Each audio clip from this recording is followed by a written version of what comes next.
project na yan. Pero kami dito payaw. Payaw ang bali ang mapapriority tayo, pipita yung payaw. Ngayon, hindi naman tayo isang pangulong, sana siguro mag ng papayaw natin na maglalaglag. Hindi tayo ibibigay na yung payaw din sa atin ay bali 5 asosasyon na mabibigyan ay papriority tayo, kasi tayo na lambat na lang hinilin ko para sa atin, lambat yun. Diba? Kaya nga, hindi naman natin mapapantay ng payaw san. Hindi, ngayon, sa payaw ngayon, meron na tayong kasangga, sana mag-maintain. Okay dyan, lakan dito sa gate para Hindi naman mag-ano yan. Ha? Dito lang para ito, isang natin na maging may sarili pangulong.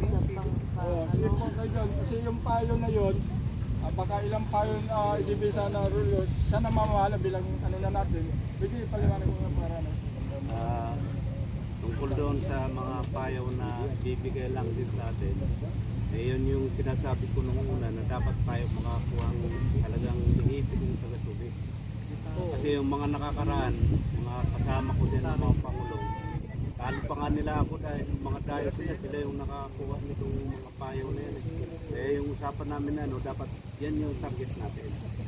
Yung magkaroon tayo ng galing man lang sa department na sarili din naman natin para tayo din makinapang yan sa yung problema nitong nakaraan. Puro sila na lang, wala na tayong paalam-alam nun. Kaya ito, nakausap naman ni Gawad si Governor, may pangako naman, actually, kukuhanin pa lang natin. Sir Bulldog, andun na, ang alam, anong araw na makukuha natin yun? Yan tayo yan, Ha? gagawa. Parang, sa payo lang, Hindi, bali 10 rolyo ang isang payaw. Pero kung mga ilan yun, yung target nila, 5 payaw. 5 asosasyon na bibigyan dito sa bago ng tao. Hindi naman, sa pamagitan ko at ni Triel Maganda, tayo na rin pupunta rin yun.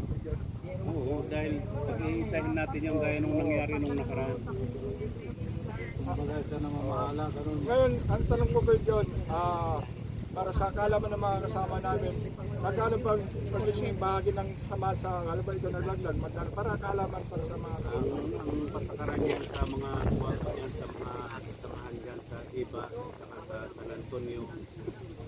Kapag kami nagtrabaho lahat noon, pag nakapulong, bali 25% lahat yung mapupunta sa yung 30% yun, kaya lang yung maintenance. Oo. Yung sa maintenance ng payaw, maintenance yun. Tapos yung trabaho niya, 30% yan. Kaya lang, nagbawat kami ng 5% para doon sa maintenance niya. Kaya ang mapupunta sa samahan, 25%, kung kumita ng sakali 100,000, may 25,000 na pasok sa samahan. Ang ganda yan. Malaking bagay na yun sa atin dahil kung gaya nung San Antonio na matagal din na linulungan ng taga-tubig. Nung binigay sa amin isang payaw lang, parang alanganin pa, parang testing lang sa kanya. Pero nung isang payaw na binigay sa amin, kumita, naswerte. Napaikot niya yung naging 3 payaw na yun sa kanila, kumikita na. Ano lang yun, porsyento lang yung kinukuha niya. Pero kumita, talagang malinis na sila, hintayin na lang nila. Importante kasi sa ng tao, ng kausap, yung kapag ka ipapulong na yung isda, yung talagang kung magkano yung pinapulong, yan yung porsyento mo eh. Dapat hindi kaya ng ibang pangulong na hindi na sinasabi yung totoong ratio. Kaya doon nagkakaloko. Kaya kung kami naman, nahamon namin sila, kung may maaari pa nga, may kasamahan tayong sumama para mas magandang sumama siya, may kita pa siya sa bangka dahil meron din siyang doon. Meron siyang kapahagi doon. Bukod doon sa samahan pa na papasok ng 25%. Para yung mga iba naman na walang gawain dito, pwede naman nakapasok sa amin na sumama sa loob. Sabi na ako, tagalimas. Pantay doon, nagaluto. Tagatulog. Hindi, kung pwede, meron tayong bangka din na walang huli. Doon na sila mag-i-stable sa laon. Pwede nilang makisip sila doon para mapantayan yung sarili ng bayaw. Kaya kung mari yung sasamahan sana, mayroon din tayong bangka na pangisdaan na ano rin yung purpose noon, magpapantay. Pero kumikita din yun, kahit gagastusan natin yun, kahit ilawan lang nila doon. Saka ina-obserbahan nila kung ano yung mga pumapasok na mga bangka na dahil Hindi talaga mababawalan ng mga Pili ka? hindi, kung mga bangka lang na mangingisda, okay lang yun dahil ilawan din nila yun. Sipag nila eh. Magandang hapon po. Happy New Year po. May bisita po tayo. Presidente ng Badyaw na Kalpakuhan. Presidente rin siya. Noong kailan dito rin sa nandito ng anak ko. Meron kang kasama ano? Si Bossing. Si Bossing na po na. Sige. Papalay mo ka dyan. Kaya kung pwede, meron tayong mga pang-market na pagbayo, kung meron tayong kasamahan na nanangat yun na lang doon natin pantay para makita natin pagkakasal. Yung iba, takbay pa, pwede silang kumama sa amin sa Pamulo para makita nila kung paano Pwede yun, isang bangka. Pwede yun, yung gano'n. Oo. Doon lang, parang magbabantay. Sa kalim. Pwede ka rin mangisda doon. Oh. hindi natin may iwasan yun, dapat may record din na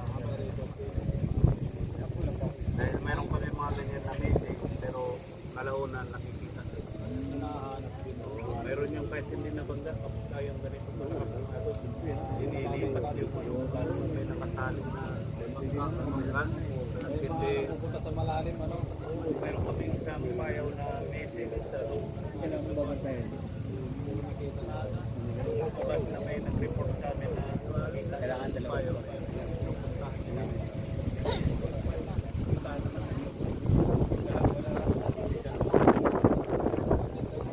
ay dito sa atin talagang hindi malis yun dahil trabaho ng bagat.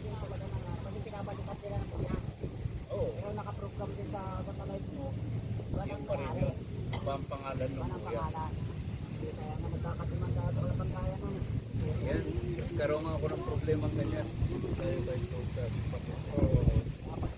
Kaya kailangan ano, ng bantay nung palitan, ano? hindi, ang dapat doon ang gagawin talagang issue na itong sa atin, ang ano natin, kapag maglaglag tayo niyan, ay trabaho ko naman kay Kagawad yung registro natin yan sa IPAC para yung mga ganun sitwasyon, palitan ng buya na lalagyan nilang ibang pangalan. Hindi nila mapalitan yun dahil sa lokasyon, naka-rehistro na yun. Kasi pag nasa location kumuha. Kagaya din sa atin yung pag nawala nakikita yan. Paano ka maghahabol kung hindi registrado? Kasi nung kami naman, ay hindi kami ng report sa ng mga buya dahil parang nagtutuda rin kami na baka sila lang din yung tuturo ng mga buya sa pero hindi naman ganun, kaya lang safety lang, huwag ng registro para ganun din naman eh kapag kami reklamo pa, hindi naman nila ma-actionan. Basta kung alam ba, kung hindi alam makukuha, sana yung sinabi na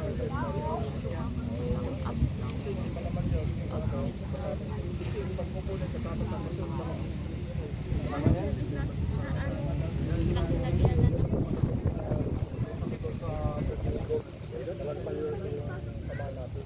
dapat pinili ko kasi kailangan natin. Hindi naman natin mapapatayan ng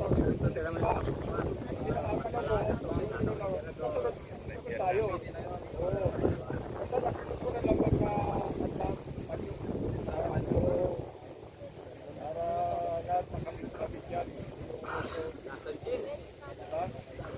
Siguro ko dyan, salamat naman at pinanawanan ko rin sa kanila kasi